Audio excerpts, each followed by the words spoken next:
ကရဲ့အောင်နမိတ်ယူပါမယ်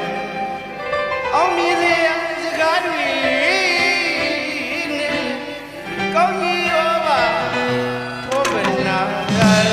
ယူပါ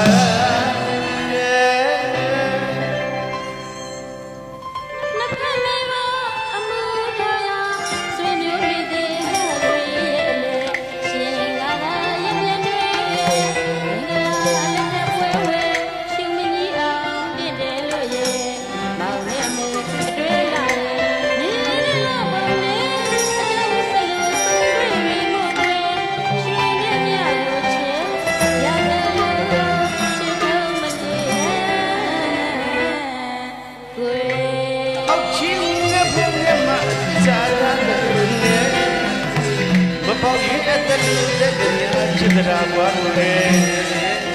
တရားရဲ့မြစ်တာဖြတ်ရဲ့ဒီကအောင်ရောက်ဒီနဲ့ချစ်တော်